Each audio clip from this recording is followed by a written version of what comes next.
Okay, good morning, everybody. I'd like to thank everyone for coming.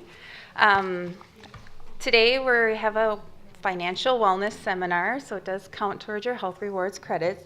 We have Voya here to do the presentation. Jeff Stein at Voya will be doing the speaking, and we have Dana Stein, who is also here. She does have one-on-ones available for after the presentation, so if anyone's interested in speaking with her regarding budgeting or setting up a Voya account for your deferred compensation, please just stop by and she can make an appointment for you. And with that, I am just going to hand it over to Jeff. Thank you. This is different for me speaking in front of microphones as opposed to the opportunity to walk around. I'll do the best I can. Today, we're going to talk about budgeting for your goals here. Budgeting, by the way, is not a bad word. Budgeting is kind of a squishy concept here. And we're going to talk about three different areas that I'd like you to be kind of aware of. First of all, we are Voya. We handle your deferred comp. But most importantly, what we're here to do is help you become smarter about different aspects of your financial life. We're strong believers in financial wellness. I want to get you financially on top of your game here. So we're going to be talking about financial goals. We're going to be budgeting to help you achieve your goals. We're going to be talking about saving. We're going to be talking about retirement. We're going to be talking about things like retirement plans. All of those things are going to be impactful for you. The real key here is that I want you to be in a position where you are proactively running the portions of your life that are important to you, as opposed to having to put yourself into a position where you're always reacting to things. Oh my goodness, I'm terrified to go to the mailbox because bills are coming in. Oh my goodness, I'm getting ready to retire, but I don't know if I can afford to do that. Oh my goodness, we've got this event coming up, a daughter getting married, a son getting married, we'd like to participate in that, or we've got a grandchild or children that are ready to go to college. How do I handle those things? That's what we're going to be talking about today. I want you to be in a position where you're doing the things that you want to be doing, as opposed to having to react to these different things that are impacting you. You're going to be much happier being proactive in your decision making. First thing we're going to talk about is managing your debt. Now, there's good debt, there's bad debt. We're going to go into greater detail about all of that. But the point is that if we owe money to somebody, it's considered to be debt. So we've borrowed money for whatever reason, whether it's because of a trip that we've wanted to take, because of something that we've wanted to buy. Let's talk about debt, and let's talk about the good debt, the bad debt. How do we get out of debt? We're going to be talking about credit cards. Are they good? Are they bad? The answer is yes. And we're going to talk about what's involved there and how do we utilize those to best leverage them for what they should be used for as opposed to what they shouldn't. And what are your dreams and goals? And we may have touched on this in prior workshops together if you've attended any of them with me. But the point is that the first thing we want to do is come up with where do we want to be and when do we want to be there. Now, people tend to have wants, wishes, and needs. And we'll talk about each of those. Your needs are things that, I've got to pay my house payment or my rent or my insurances. My wants, maybe we'd like to move to a bigger house or get a place on a lake or something like that. And then our wishes, I'd love to have, again, I don't want to just talk real estate, but maybe I'd like to retire to Florida but keep my home up here or something like that. So these are things that we'll be touching on. But the first thing I'd like you to keep in mind when we talk about our dreams and goals is I want you to be specific, all right? So it's like me saying, today I weigh X, and in 6 months I want to weigh Y. Let's come up with a hard number. And let's make it something easy, so let's break it down into bite-sized pieces. As we say, how do you eat an elephant? Well, it's one bite at a time. So let's set a specific time frame. And what's our goal going to be costing us here, all right? So if our time frame is that I'd like us to be in a new house 5 years from now, what type of things are going to have happened in order for us to be able to achieve that goal. If I'm saying that, we just had a new child and our baby, we would like to have an opportunity to go on to higher education if they choose to, what's going to be necessary to make that happen? So, new baby, I've got 18 years to be working through here. New house, and I've said 5 years from now we'd like to move.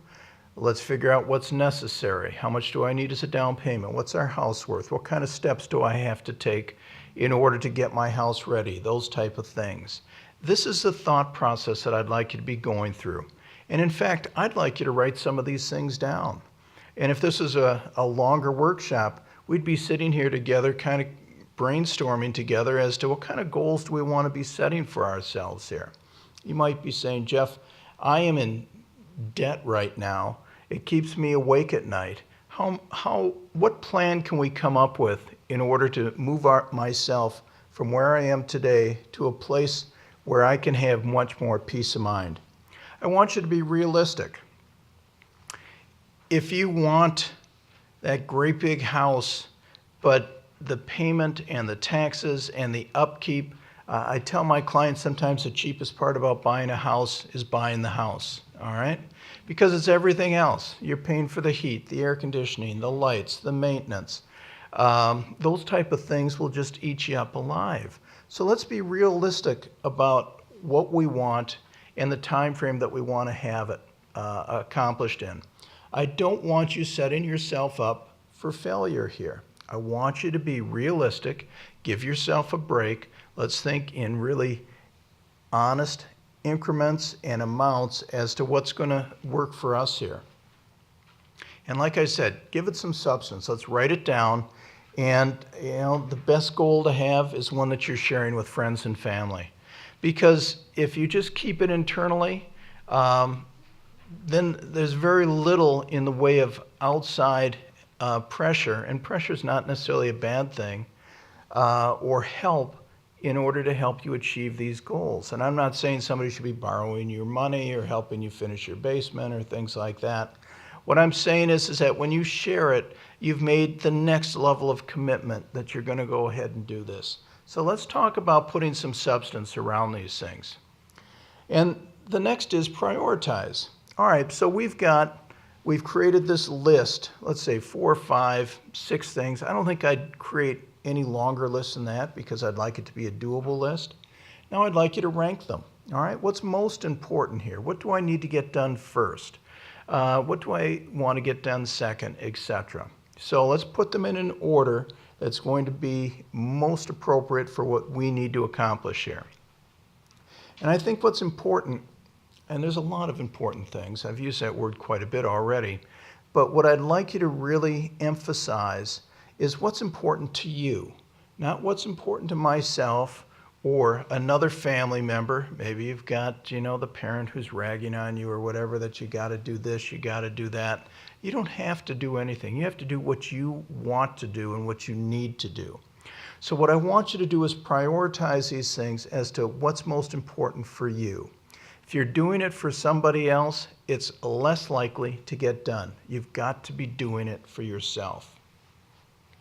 Number 2, living on a budget. Sounds like a drag. It's really not bad. Now, one of the things that I'd like to offer to everybody in this workshop is an opportunity to have Dana and my group do a plan for you. So what would that entail? That would be, here's the money I've got coming in. Here's the money that we've got going out. And no, I'm not going to go through your receipts to tell you how much you've got going out. You need to take some responsibility here. But here's what I've got going out. For some of you that are closer to retirement, I'd like you to get your PARA number. I'd like you to get your Social Security number, things like that for other monies coming in. We're going to factor in inflation. We're going to factor in taxes. We're going to grow your money at 5% a year. But in the end, we're going to give you a look at where you're at, all right? Because how do we know where we're going to be if we don't even know where we're at today? So I'd like each of you to at least sit down with Dana for a minute, give her your information. She'll get you out a workbook. You get it back to us. This is all done on a complimentary basis. And we'll get back to you with where you're at and where you're going with some suggestions as to how you might modify some of those things. All right, so budgeting. And we just touched on some of this. I just gave you some basics here. I want you to be tracking your cash, okay? Where's my money going? You're going, I'm making pretty good money. And yet it seems like every month maybe I'm coming up short. Or maybe it seems like, gee, I'd like to be able to take this trip, but I don't know where all this money's going. Let's start figuring that out. If nothing else, ask us for a worksheet that will help you. It'll be kind of a brain teaser as to where you're spending your money, how much is going to rent or to your mortgage, into taxes, into groceries and things like that. Then after you've written that all down, so unless you're really on top of this and maybe you're using some software programs or something like that, you just don't know these numbers. So if you don't know the numbers, after you've written everything down, I want you to increase it by 5% because we always underestimate these numbers. And I don't mean this to be one of those sessions where you walk away going, oh my God, we're in so much trouble. That's not the point at all. What you've done is put yourself into a position today to now all of a sudden be elevating yourself to the next level. All right, next is spend smart. And we'll talk about what spending smart means. But globally, what I'm saying is that every time you walk past a store window, etc., think about it. Do we need to do this? We are bombarded by messages every day telling us that you need it right now. You can't wait. I'm telling you, you can wait. And it's a funny thing psychologically that if you do wait 2-3 days later, all of a sudden it's just not as appealing to you sometimes. Sometimes it's, wow, this is the best. I do want this. I'm going to get it.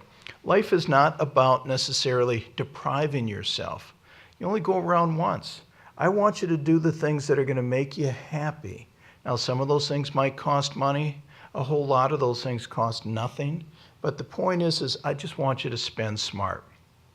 Next, take the emotion out of all of this stuff. All right, so emotionally, if we're thinking about this and you're falling deeper and deeper into depression here, that shouldn't be the case at all. I want you to feel good about what's going on. You should feel great that you're here today. You should feel like I'm suddenly putting myself, maybe for the first time, into a position where I'm going to start taking control of my financial life. That's what it's all about. People are just so much happier when they start feeling like I'm in control as opposed to somebody else is always pulling those strings. And the last is the benefits of budgeting are you're going to be achieving your goals. So you're going to be saying instead of every day, well, another day gone, just check it off the calendar. That's not what it's all about. We want to do things in a way that's going to be fulfilling for us and to allow us to continue to move along, achieving our goals so we become smarter, doing things that are going to create memories, etc. So how do we budget? All right, it's not that difficult. First of all, what's all the money that I've got coming in? Well, the thing that certainly stands out is what am I earning? How much do I have coming in the door here? Let's write that number down. What else do I have coming in the door? Some of you may be divorced and be receiving alimony as an example. That's coming in the door. You may have other dollars coming in because you've got some investments that are throwing off income to you. Those type of things. If it's money in the door, write it down and add it up. Number 2, let's add your expenses. All right, so if what we're earning, etc., is money in the door, expenses are just a simple way of saying that's money out the door. What am I spending my dough on, right? Where's it going? Am I eating out a lot? That's fine. There's nothing wrong with that. That's not a bad thing. But how much am I spending on that?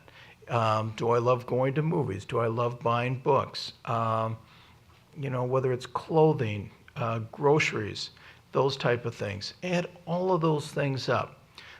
Sometimes when I have a client come in and we're working on this aspect of their lives, and they go, I don't know how to do that. All right, So here's what I want you to do. Every receipt you get, or ask for a receipt whenever you buy it, throw it in a grocery bag, okay? And at the end of that month, let's tally up all of those receipts here. So we'll categorize them. This is for food, this is for insurances, this is gas, etc. And where's my money going? Just simple ways. If you're a credit card person, everything you charge, keep those receipts, or at the end of the month, you'll get your breakdown from the credit card company. What's it say? What's it telling you? Where's the money going? So we've got kind of a breakdown of expenses here. We've got essentials, things that we need to maintain our life. And that would be, I need someplace to live usually, unless I'm living with a parent or something like that, and at no charge. So there's probably a mortgage or a rent payment. There are car payments if I have a vehicle, utilities, so gas, water, electricity. Got to eat, medical costs, things like that. Some people would say clothing falls into the essential category, those type of things. That's great. Number 2 is savings. Now, a lot of times we have this attitude that, well, crap, it's everybody's fault. I just can't seem to get ahead. Part of what's going to help you is if you start taking care of yourself first. If you've got your own act together, then everything else is going to start to fall into place. And what I mean by that is for example, usually, when I talk to people about deferred comp, or Dana does, it's I get my paycheck, and there's my mortgage, and there's my car, and there's my insurance, and here's my gas, and here's my food, and here's my entertainment. And at the end of the line, there's you going, well, what's my piece out of all of this? And the answer is, you didn't pay yourself first. Who's most important in this equation? Who did the work? You did. So put yourself first. Pay yourself first. And whether that's, it may sound self-serving, but I want you to save some money. And I don't care whether that goes into a savings account or your deferred comp or into an investment, but pay yourself first and then pay those other people because you deserve it. You're the one who did the work. So retirement plans, personal savings, any accounts that you'll fund regularly. When I was very early in my career, Betty was one of the people that was an administrator for me. Wonderful woman. We're still in touch. And she said, Jeff, I want to show you how I save money. Okay, because, I'm new in the business, and how is this done? It's got to be something magic, right? So she opens up her file drawer, and she's got a manila file in there. And in the manila file is a dozen envelopes, a dozen white business size envelopes. And what does she do every time she gets paid? She's taken some money and she's putting one into a Christmas envelope. She's taken some money and she's putting another into her car envelope. And she's putting more into, the travel envelope. This is how Betty did it. And Betty has more money than most people that I know. She is incredibly successful, lives the good life now in Arizona. And so she's out line dancing in her sparkly clothes and everything. This lady's got it together. How simple is that? This is not, I've got to go out and buy a $100 software program or something. This was 6 or a dozen white envelopes that she had with things that were important to her that she was saving money for. And listen, with today's interest rates out there for some of this stuff, it does you no good to have the money sitting in a savings account or something like that where you're getting 0.25%. Just keep it in this simple envelope. What a simple, good idea. Discretionary. So, I like eating out. I like going to movies. There are certain luxury items that are important to me. Maybe there's a watch you've always had your eyes on, or a certain vehicle you'd like to purchase, something like that. Vacations. Everybody needs to take a vacation. Americans don't take vacations. We got to take vacations. Other types of entertainments. You want to go down to the Orpheum and see a play or something. I understand that the Wizard of Oz plays. Wicked. Outstanding again. All right, so long way of saying I've got money in, I've got money out. I subtract the amount that I'm taking out from the money in, and it's going to leave me with a number. If it's positive, way to go. You did great, all right? You can all leave.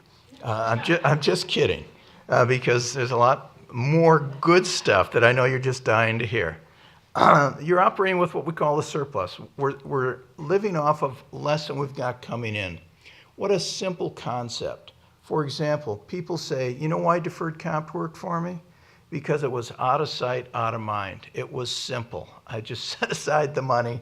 I didn't even know it was there, and it just grew. If I have $100 taken out of my paycheck every month or once a month and saved, I didn't have to write that check. How do I make these things simple? But when you're operating under a surplus, let's start doing some things that are going to put you into an even better position yet. For example, let's start planning for retirement. Again, I have clients that will come in and say, I need to take $10,000 out of my program, Jeff. They're retired. They've got a chunk of dough with me. And I always ask, okay, sure, what do you got going? She goes, well, Joey got arrested again, and I've got to hire an attorney to get him out of jail. Excuse me, how many times does this happen? Are we going to just keep bailing Joey out? Now, you can do whatever you want, but I'm telling you, the first person you got to take care of is you. And I want you, because you've worked hard and you put in your time, to be able to now live that next segment of your life as you want to do it, or as close to that as possible. So let's start planning for that. Start building an emergency fund. Tried saying, life happens, right? Sometimes we're thrown a curve and we've got to deal with it. And sometimes we can fix some of those things with money that we've saved. I may I just heard a story of a guy's partner who was into motorcycles, and the was is the important piece, because he fell off his motorcycle, broke both legs, things like that, will not be working for a period of time.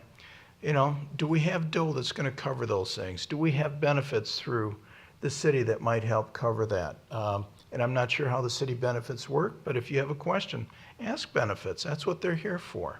Find out what's the story if I can't work because I'm ill, because something's happened, because I've got to take care of somebody for a period of time. So start to build that emergency fund, anywhere from 3 to 9 months of essential expenses. So what do I need to take care of this stuff? And you don't need to do it overnight, just a little bit at a time and build it up gradually. But it's just such great peace of mind knowing that it's there.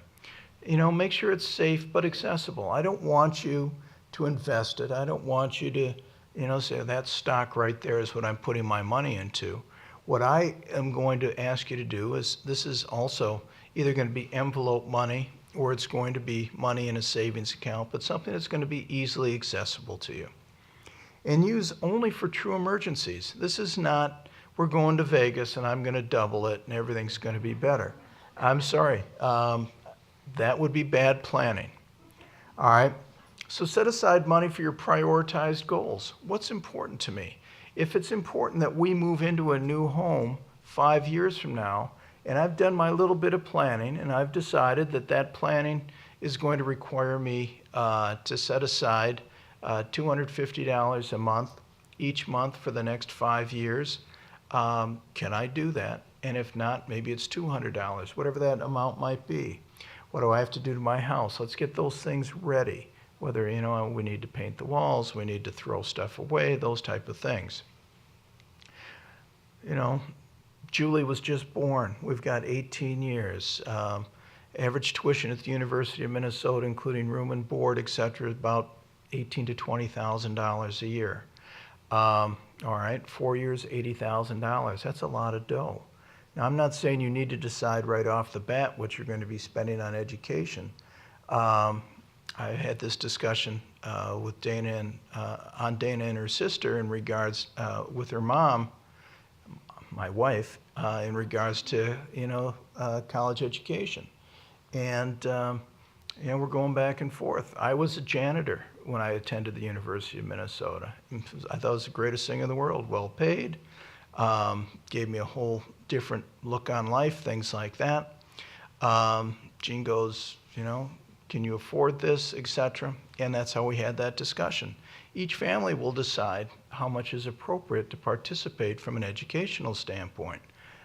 Maybe it's, we're going to give you this much as long as your grades are here, and you're responsible for the rest, and you'll get a job, or you'll take out loans, or you'll get grants, etc. All ways to work this through. Everything is just broken down into pieces, and we'll make it simple and we'll make it doable. All right, maybe you came up with a negative number. What does that mean? It means that I've got less money coming in than I've got going out. So every month I'm tending to run at a deficit. So maybe my credit card balances are getting bigger. Maybe I've got people calling me up saying, you owe us for this or that. Maybe you've gone to a friend or a relative saying, can you help me a little bit? I'm a little short this month. What can we be doing to get you out of that situation and back into a situation where you've got more money coming in than you've got going out? Well, number one is you can continue to work, right? So for example, I talk to my retirees or people that are planning on retiring, and we've done their numbers, we've done this plan that I've offered you, and maybe they've said that they need, just to throw out a number, $5,000 a month in spendable income to afford the type of retirement they're looking for. And they're coming up with $4,000 a month in the type of income that can be generated from their pension and Social Security and other monies that they've saved. So what are the solutions there? Well, number one is you could keep working, or you could go find work elsewhere if you decided that I'm done with Plymouth, but I'm going someplace else. And that being the case, you know, the classics I hear is I'm going to go cut grass at a golf course, I'm going to be a greeter at Walmart, I'm going to go work at Home Depot. You know, golf courses look great. I don't know if I'd like that 4:30 in the morning routine to be cutting the grass, but everybody's different. But if I need more income, I should be generating more income. And where might that come from? I know people, for example, that go through their closets and find clothes that they aren't wearing anymore because for whatever reason, they just don't feel they're fashionable. Maybe they've gained weight, lost weight, things like that. And all of a sudden they're putting this stuff on eBay. I know people that are very successful at that. In fact, it turns into a little cottage industry for them where they're buying at one place and they're reselling it at another place. There are all kinds of things you can do to try to generate additional income. Number two, cut expenses. Oh, duh. All right, you know, let's just spend less. Well, sometimes we look at our situation and we go, well, how do I spend less? Well, let's talk about some of those ways. Number one is certainly there's certain fixed costs that we're having to deal with. And fixed, I mean that they're going to show up every month. So one might be my energy cost, and that could be gasoline, that could be the cost of heating or cooling my home, those type of things, or my apartment. So what can I be doing? Well, simple things. I can set my thermostat higher. You're going, is that really going to make a difference? The answer is yes. It's all not going to be solved in a single, wave of the magic wand, and all of a sudden everything is beautiful and sunshine. But the little pieces will make a difference here. Shop for your gas. Get that app on your telephone that says where the cheapest gas is around town. If you're filling up a 20-gallon tank and you're saving, 10 cents, that's fine. You've saved a couple bucks. What's wrong with that? As long as you're not driving to a distance that's eating up that whole couple bucks. But little things like that will make a difference. Oh, I always love shopping at Byerly's. Well, Byerly's is a higher priced store. That doesn't mean that it's good or bad. I'm just saying that their price points are sometimes higher. There are other grocers in town that will be more competitive from a price point standpoint. Maybe just by shifting where you buy your groceries, and it seems like every year or so, one of the chains all of a sudden starts saying, we're so much cheaper than this group or that group, things like that. You can do those type of things. Your transportation. Is it always necessary to have the car that you have? Can you step down a notch, get rid of your vehicle if possible, and find something that's going to be less expensive transportation? If I can take public transportation, super. Maybe I should do that instead. Maybe Plymouth would allow you to work from home a certain number of days. I don't know. But there are all kinds of ways to impact these things. My household, whether it's where do I buy my clothes or how often do I buy clothes, those type of things, furnishings for my home, those areas. Instead of hiring that person to come paint your walls, maybe you do it yourself. Those type of expenses. And insurances, all right? So, for example, there was your home is, if you own a home, is valued at a certain price. And if that price is X, and I remember right after 2008, everybody's home prices were substantially lower. Did the insurance companies lower the valuation of your home? Did anybody get that letter saying you can pay less because the value of your home is less? So it's going to cost us less to replace it if it's destroyed, etc.? The answer is no. Nobody got that letter. So for a long time, you were paying for coverage you didn't need. If you have a car, you have car insurance. What's the deductible on your car insurance? So insurance companies are in the business of making money, okay? They're not in the business of paying off health claims or car collision claims or home claims, things like that. They're in the business of making money. So they know, for example, that if you ding your bumper and your deductible is $250 and that bumper costs $1,000 to repair, that the likelihood is you're going into the body shop to get it fixed. Now, if your deductible is $1,000, the cost of your insurance is down, it's less, so you're paying less because the likelihood of you finding some alternative or just paying for that repair out of your own pocket is going to be greater than you utilizing the insurance that they're offering. No different than your health insurance with a high deductible, things like that. Make sure your insurances are appropriate. I don't want you to be underinsured, but I want to make sure that the insurance that you own is appropriate for what you need. And if you need somebody to look at it, if you work with a person on your homeowner's insurance, for example, call him or her up and have them do an audit for you and ask them, how can I save money on my home and my car insurance, things like that. And you could be very pleasantly surprised at what they come up with here. I come up with other things. Anybody have cable TV? All right, it's enough to make you throw up what that bill costs. It's terrible. Call them up. Tell them, here's what's going on. If I got Comcast, I'm going to go to CenturyLink, or I'm going to go to Dish Network or something like that. Mr. Stein, we don't want to lose you as a client. We can offer you this package or that package for the next year or whatever.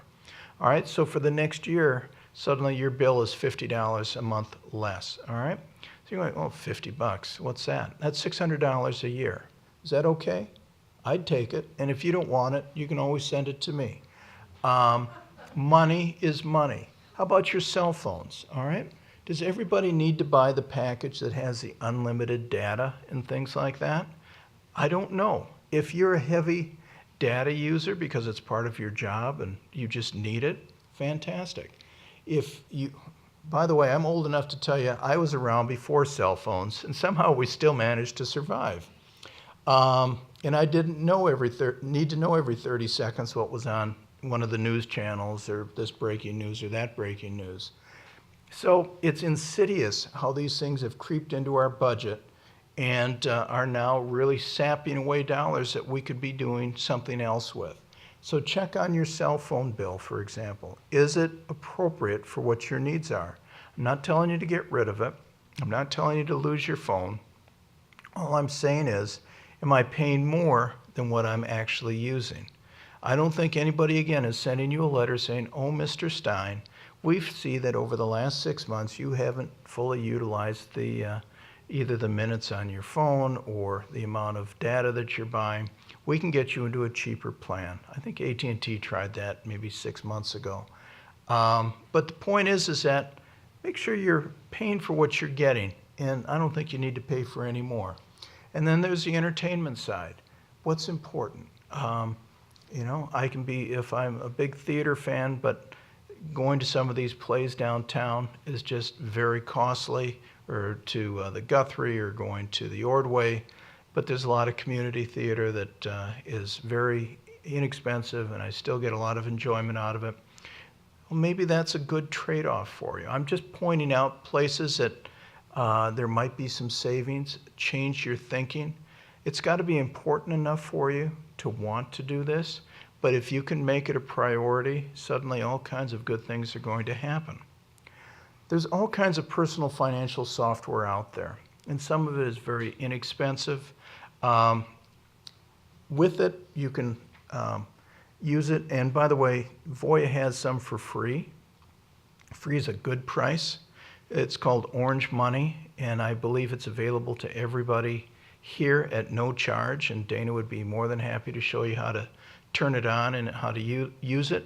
But with it, it's going out and it's grabbing different account values and things like that and laying it all on a screen, the value of your checking accounts, those type of things.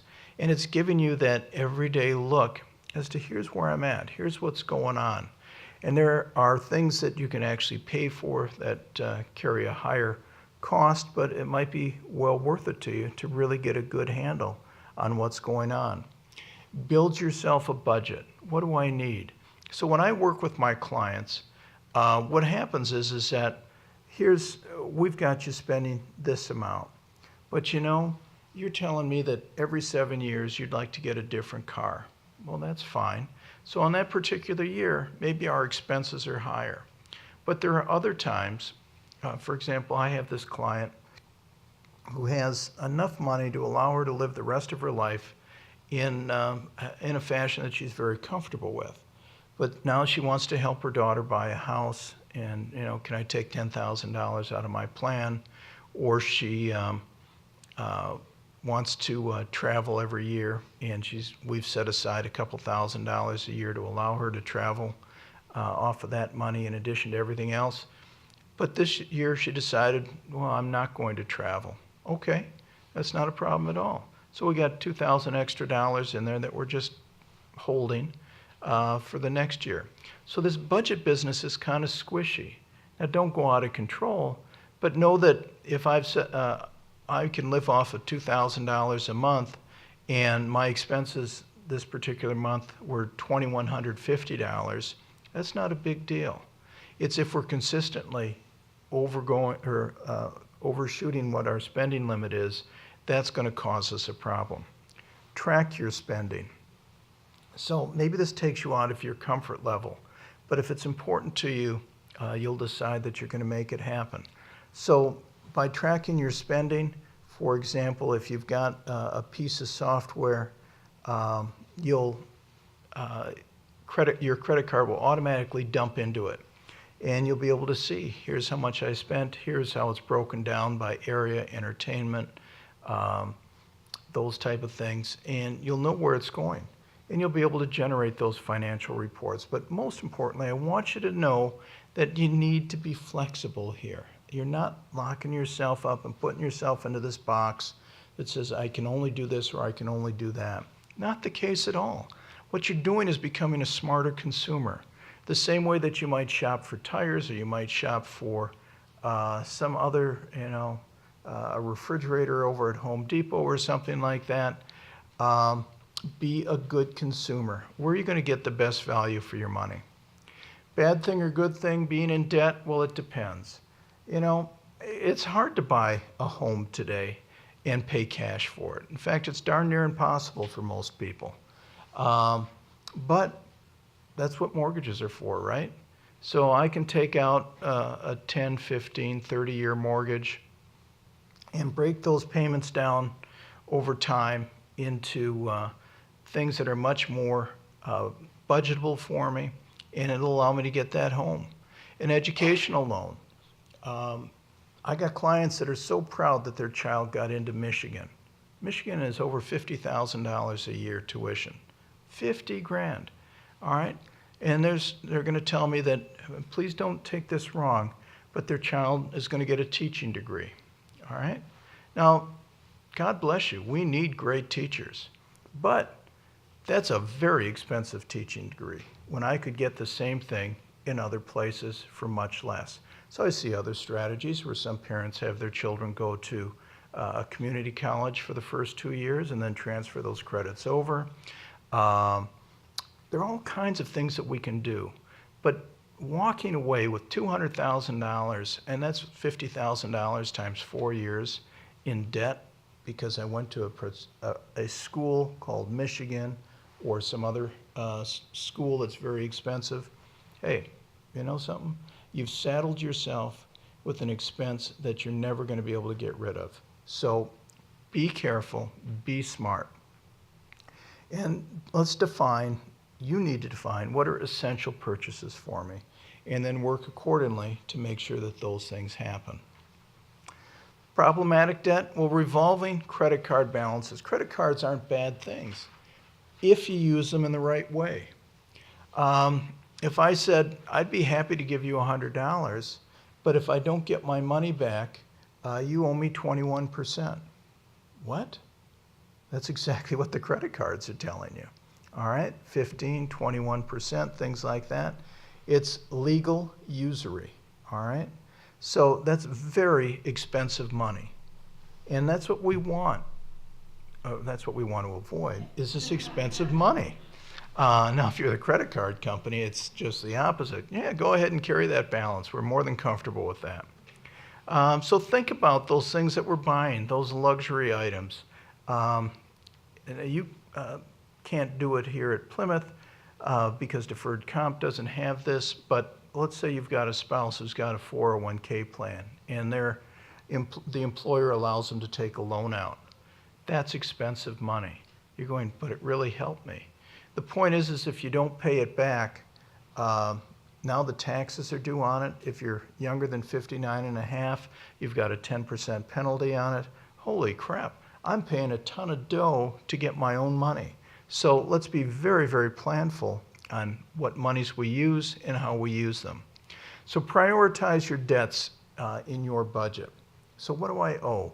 I've got 3 credit cards. And by the way, I've had clients come in with $50,000 in credit card debt, if you can believe that. I didn't know that that was even possible until I started seeing people's credit card statements. What do we do? Let's prioritize those statements. I want the one with the highest interest rate paid off first, okay? That would be my basic plan. So if I have 3 credit cards, the first one I pay off is the one at 21, the second one I pay off is at 13, and the last one I pay off is at 9. Now there are other ways that we can do this. We can, if it's really something we need to do, maybe there's money we can pull out of our house in the way of a home equity loan, which might be at 2 or 3% in order to pay off this debt. The biggest problem I have with that type of a solution is that we don't change our spending habits. We continue to spend in the same way, and all we do is 2-3 years down the road, put ourselves in the same position that we were in before. So like I said, pay down that highest interest rate one first. That doesn't mean you don't pay the others. That means you pay maybe less on the others and quite as much as we can on that highest balanced one. And by the way, a lot of times you're going to see companies offering you 0 interest rates, things like that. That's fine. That's usually just on purchases. That's not on monies that are transferred from one credit card to another, things like that. That carries a much higher rate, so be very aware as to what you're dealing with here. Believe it or not, no different than your cable company. Like I said, call them up, tell them, I'd like to pay less, I can't afford what I've got. You can call your credit card company up, but do it proactively. Don't wait till you're in trouble here. You know, I've got an issue here, and I can pay it, you know, whatever the situation is. Can you lower my interest rate? Can some of this debt be forgiven? Believe it or not, the answer in many cases is yes. They would rather get, you know, part of something rather than all of nothing, okay? So if you default on that and they get nothing, it's a complete write-off. If they can get something, they're usually more than happy to do that. Insurance can protect against running up future debts. Well, what do I mean by that? Well, all of you are fortunate enough to have health insurance, all right? But we know that there's a deductible and things like that. So we need to be prepared for those things. That's part of the emergency fund. That's um, dollars that we're setting aside in a way of potentially having to miss work. There's disability. Disability can be anything from, I'll use the motorcycle. I fell off the motorcycle, I broke my legs, I can't come into work for 6 months, to my back has gone out at me. I can't sit at my desk, I can't stand at my desk. If that's your job, you're disabled. All right, so what's going to happen here? I need to be covered there. Find out, how am I covered? People die. Yeah, it's real. They do die. And I want you to be in a position where if that happens, if I die, Jean, my wife, is going to be taken care of because I have enough investments and life insurance in place to make sure that she can maintain her lifestyle for as long as she lives. For others, it may be, we just had a child, and I want to make sure that he or she has an opportunity to go to college. So there's going to be enough money set aside. I'm just going to buy term insurance, 20-year term insurance. It's going to cover myself and my spouse so that if I die, he or she can continue to live in the house, that our son or daughter will be able to go to school, those type of things. That's what life insurances are for, to cover different things that may be coming up. And believe it or not, some of us may need long-term care insurance. Nothing, well, I shouldn't say nothing, but there's so many things that impact me in what I do. And one of them is an individual coming to me telling me they're going to retire early. And they're retiring early because mom or dad needs to be taken care of. And they took care of me when I was growing up, and now I'm going to take care of them for as long as is necessary. Wow, that's amazing. And at the same time, it is so incredibly expensive for that individual and for society, because they're now out of the workforce, because at some point they're taking care of the parent is going to end, and they haven't accumulated enough to be able to retire, etc. So now they potentially could run into issues themselves in regards to not enough money. All I'm saying is first have a long-term care plan. I'm not saying you need the insurance. I'm just saying have a plan in place. What would I do if? Jean, my wife, is 5 feet tall. She's not going to be able to transfer me from my bed to the bathroom. She's going to have a difficult time dressing me, things like that. That's reality. And, so what is insurance? It's saying instead of me paying for it, if something happens, I'm going to have the insurance company pay for some or all of it. And I just want you to know that it's important to have. Better credit scores. All right, credit reports and scores, FICO. Going, what the heck is FICO? I always hear about FICO.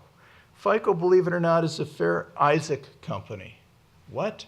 In 1956, they developed, it wasn't an algorithm at the time, but a process of determining people's financial scores. And FICO is Fair Isaac, FI, is just morphed into FICO. So they are the leading organization in regards to scores here. And there are 3 companies that provide it: Equifax, Experian, and TransUnion. You've got these websites here. The government says that once a year you're allowed this free. Take advantage of it. What is my score? So figure it out. And you may see things that are old, things that are new. Just make sure it's accurate. What do you mean somebody went and checked out my credit score here? I didn't know about that. This is what this is going to tell you. Very, very good information to have. Like I said, it's free. By the way, when you go on, the first thing they're going to do is say, do you want to buy a step-up package that'll give you more information? I'd say for virtually everybody here, the answer is no, you don't need it. All you want is your credit score. We can talk about these companies that protect your credit scores and things like that. I won't name any of them, but they certainly do heavy advertising. They want to charge you $10 a month. And oh, by the way, why does your credit card company offer that same service? Why does because they make money on it, okay? Again, the goal is not to do this work. The goal is to, they make money off of it. So pay off debt, pay it on time, that makes sense. Keep account balances low, always preferable. If you can, raise your credit limits. You know how they calculate your credit score? What's the percentage of credit that you've utilized versus the amount that you have available to you? Well, if you raise your credit limits, your credit score is going to be better. Isn't that just counterintuitive? But isn't that funny how that works? So I just want to point that out. Don't close accounts. Why? You close an account and suddenly your credit score is going to get nicked because that credit that you had available is suddenly gone. So I just said raise your credit amounts. Don't use it, but at least raise them. That'll give you a better credit score. But if you get rid of an account, all of a sudden you've got less credit there. So we want to avoid that. Maintain a mix of credit types. So one might be a car loan, one might be credit cards, things like that. Maybe a line of credit at the bank. Credit cards, they're convenient. They're an easy way to track your expenses. You've got a grace period. What does that mean? I go to buy this thing today, but which is today's what, the 25th or something like that. But my cutoff date's the 24th. Well, I've got a full month before I have to pay for that. Thank you very much. Those are good things. Good for your FICO score if you use it wisely, and interest rates don't matter if you pay the balance in full each month. What's bad? It's too easy, okay? You know, it's not real money. I just stick it in this machine. A lot of times I'll ask people to start walking around with cash in their pockets and use that. Then you got a real sense of what you're spending here. You're paying relatively high interest rates. If you charge to your credit limit, your FICO score is going to get hit. So how do you cool that down? Stop charging. The classic cut up the credit cards, that's one way of dealing with it. There are things called checkbooks. There are things called cash. Some of us are unfamiliar with those things. It's sometimes an easier way to help control yourself. And certainly pay as much of your balance off each month, if not all of it, that you can. Consolidate multiple high interest accounts into one lower interest rate account, but like I warned you earlier, there may be a cost to that, a higher interest rate, things that you need to be aware of. All right, so write down your priorities. Here's what I want you to walk away with. You're going to write down those priorities, your goals here, and they're going to be workable.